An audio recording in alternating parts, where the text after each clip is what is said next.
Yeah, just going to talk about the importance of the morning um, and waking up.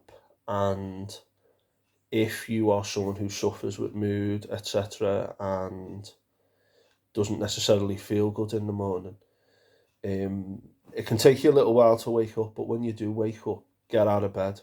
Don't sit in bed dwelling.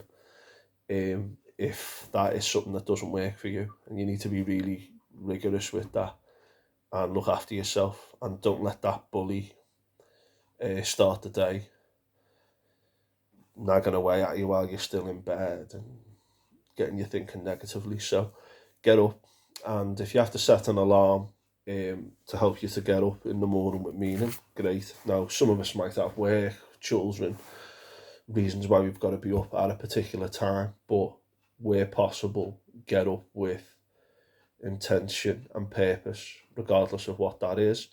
Um, some people say that we should start thinking about gratitude as soon as we're up. So it might just be that you, with your first few steps, think, I'm happy for three things. And some people say that it's better to write this down with a journal, etc., which is something else I'll speak about another time. But starting off with gratitude and running through three things that you're grateful for, and to be grateful for being alive and saying that to yourself is an important start. When we wake up in the morning as well, we have to have that stream of consciousness of negativity, which is out there. And by taking control of that, we can shape where we go with it. People call call that neuro linguistic programming, controlling our thoughts, um, and our language and the way we think about ourselves. If you're not used to this, it can take 30 to 60 days to develop this habit, but keep doing it. And you'll have days when you don't, and days when your mood might not want you to. But don't give in to that bully, and keep sticking with it until it's ingrained. Um, also, when you wake up and think about gratitude and genuinely feel it, sometimes you can think, oh, I'm grateful for A, B, C. But when you actually feel it and appreciate it and use your senses to appreciate it, so it might be, I'm grateful for having a healthy children, and you think about them smiling, or something that made you laugh the day before that one of them did.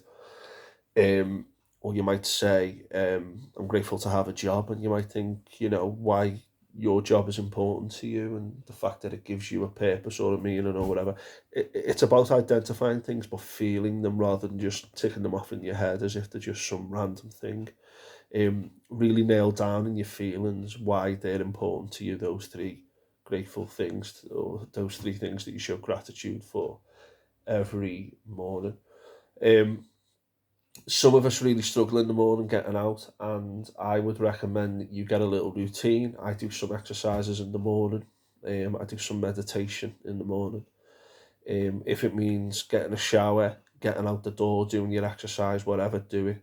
Even if you walk to the end of the street and back, if the weather's bad, do it if that's what you need to have a start to the day. Often sitting around at home, um, thinking about things, dwelling on things, not really getting going, not really having any intention or purpose, that can be difficult.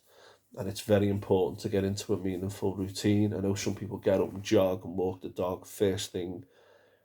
Again, it can take 30 to 60 days to develop those habits.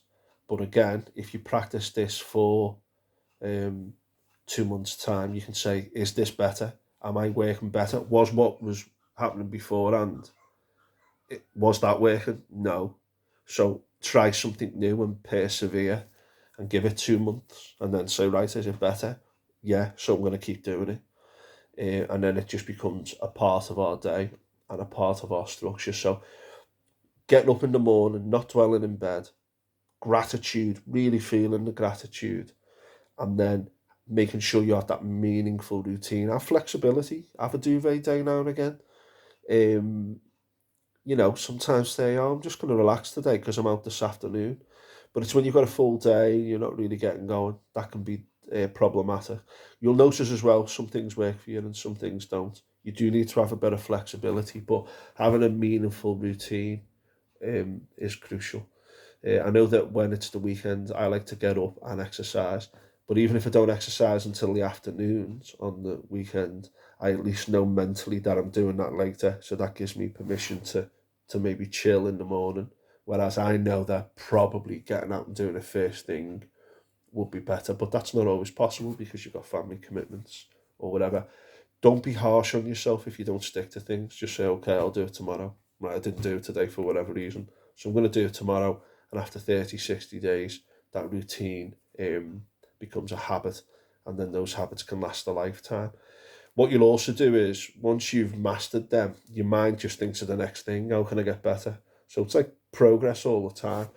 And that's good because we don't rest on our laurels. We're always like looking for the next thing. That's what human beings do. We try to make things better.